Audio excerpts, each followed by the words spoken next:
बिहार की सियासत में एक बार फिर सरगर्मी तेज हो गई है।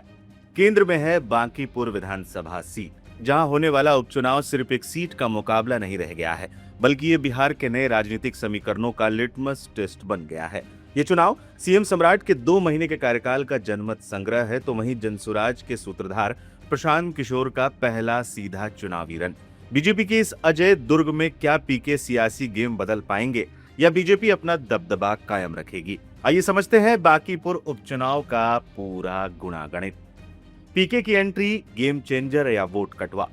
इस पूरी सियासी लड़ाई को सबसे दिलचस्प बनाया है प्रशांत किशोर ने।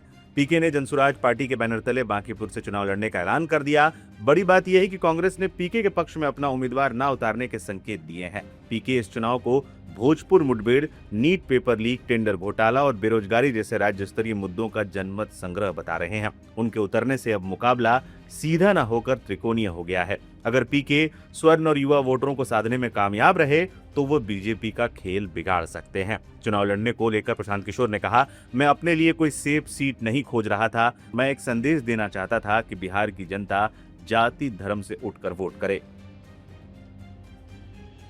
देखिए, मैं आपको एक चीज़ बताऊं। जब ज़्यादातर लोग चुनावी राजनीति की अपनी शुरुआत करते हैं तो अपने लिए सेफ सीट खोजते हैं कि मेरे जाति वाला सीट कौन है, मेरे धर्म वाला सीट कौन है, मेरे लेगेसी वाला सीट कौन है। मैं उसका उलट कर रहा हूँ। वो इसलिए कर रहा हूँ कि मैं पूरे बिहार के लोगों को कह रहा हूँ कि भाई, अगर बिहार बदलना है तो जाति धर्म से ऊपर उठ के वोट करना होगा। लालू जी के डर से भाजपा, भाजपा के डर से लालू जी को वोट करना बंद करना होगा। तो जो बात मैं पूरे बिहार के लोगों को समझा रहा हूँ, सिखा रहा हूँ, उसको प्रमाणित करने के लिए मैं खुद यहाँ ऐसे जगह से लड़ रहा हूँ जहाँ जाति धर्म के नाम पर वोट न मांगा जाए, जहाँ लोग लालू के डर से भाजपा, भाजपा के डर से लालू को 30 साल से वोट करते आए हैं। अब उनके पास ये अवसर है, उनके पास एक विकल्प है। लोग कहते हैं हम लोग के पास विकल्प नहीं है, उनके सामने एक विकल्प है। अब उनको निर्णय लेना है कि वो सही के साथ खड़े होंगे या फिर वही जाति धर्म के चक्कर में पड़ेंगे, लालू जी के डर से भाजपा और भाजपा के डर से लालू को वोट करेंगे। हालांकि इस बार वो डर है नहीं, क्योंकि सरकार जिसकी है वो तो बनी हुई है। तो जनता को अब एक निर्णय लेने का अवसर है और मेरा पूरा विश्वास है कि बांकीपुर की जनता सही निर्णय लेगी, न सिर्फ अपने लिए बल्कि बिहार के लिए, बिहार के लोगों के लिए, बिहार के भविष्य के लिए। क्योंकि बांकीपुर में भाजपा की हार बिहार में एक नई राजनीतिक शुरुआत का आगाज होगा। बांकीपुर में भाजपा की हार सम्राट चौधरी जैसे व्यक्ति के चाल चरित्र चेहरा वाले व्यक्ति के नेतृत्व को चुनौती देगा और कहीं न कहीं भाजपा के नेतृत्व को ये स्वीकार करना होगा, उस पर काम करना होगा कि जिस व्यक्ति को उन्होंने राज्य की नेतृत्व जिनके हाथ में सौंपा है वो बिहार की जनता को, बांकीपुर की जनता को स्वीकार्य नहीं है। सम्राट चौधरी की पहली अग्नि परीक्षा।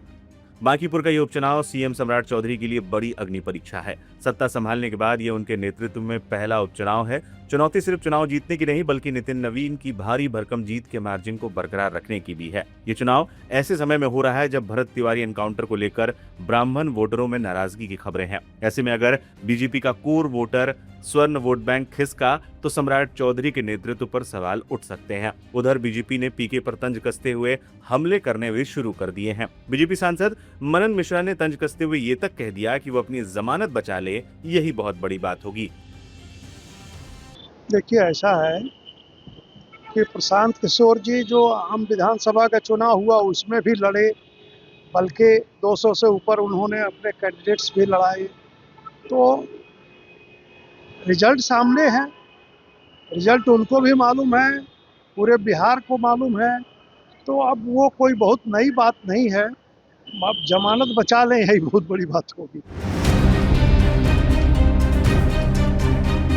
उधर आरजेडी ने इस मौके को भुनाने की पूरी तैयारी कर ली है। आरजेडी प्रवक्ता मृत्युंजय तिवारी ने दावा किया है कि कानून व्यवस्था और बेरोजगारी को लेकर जनता का गुस्सा इस उपचुनाव में जरूर दिखेगा। हालांकि पार्टी ने अभी अपने पत्ते नहीं खोले हैं कि मैदान में कौन उतरेगा, लेकिन इतना साफ जरूर कर दिया है कि वो मैदान में जरूर उतरेगी। देखिए, कोई भी चुनाव होता है उसमें शोर होता ही है और संविधान में सबको अधिकार दिया है, कोई भी चुनाव लड़ सकता है। लेकिन बिहार में बांकीपुर विधानसभा का जो उपचुनाव होने जा रहा है कई मायनों में महत्वपूर्ण है और इस सीट पर राष्ट्रीय जनता दल के उम्मीदवार ही चुनाव लड़ेंगे। पूरे महागठबंधन इंडिया गठबंधन की ओर से ये तय है, इसमें कहीं कोई किंतु परंतु नहीं है। किसी को भी कन्फ्यूजन में नहीं रहना चाहिए। 2025 के चुनाव में भी राष्ट्रीय जनता दल के उम्मीदवार को लगभग 50,000 वोट आए थे। धरातल पर जमी पर राष्ट्रीय जनता दल ही प्रमुख रूप से सबसे मजबूत दल है, इस बात से कोई इनकार नहीं कर सकता। और जो सम्राट सरकार के खिलाफ जन आक्रोश बना है, हर मोर्चे पर सरकार विफल रही है। आदरणीय नीतीश कुमार जी को कुर्सी से हटा दिया गया है। ये सारे चीज़ों का बदला जनता लेगी। जो जो वादे चुनाव में किए, कोई वादा पूरा नहीं हुआ। तो इस उपचुनाव में राष्ट्रीय जनता दल के उम्मीदवार मजबूती से चुनाव लड़ेंगे और जीतेंगे, ये पूरा भरोसा और विश्वास है। कांग्रेस के नेता विपक्ष को पीके को समर्थन करने की अपील कर रहे हैं। कांग्रेस पार्टी के आला कमान निर्णय लेते हैं, किसी का व्यक्तिगत राय पर कोई प्रतिक्रिया नहीं दी जा सकती है। आदरणीय सोनिया गांधी जी, आदरणीय खड़गे जी, श्री राहुल गांधी जी, इनका फैसला तो नहीं हुआ है, तो उनको भी पता है राष्ट्रीय जनता दल के उम्मीदवार ही मजबूत उम्मीदवार होंगे। बाकी लोग सब लोग चुनाव लड़ रहे हैं, इसमें कहाँ कोई फर्क पड़ता है।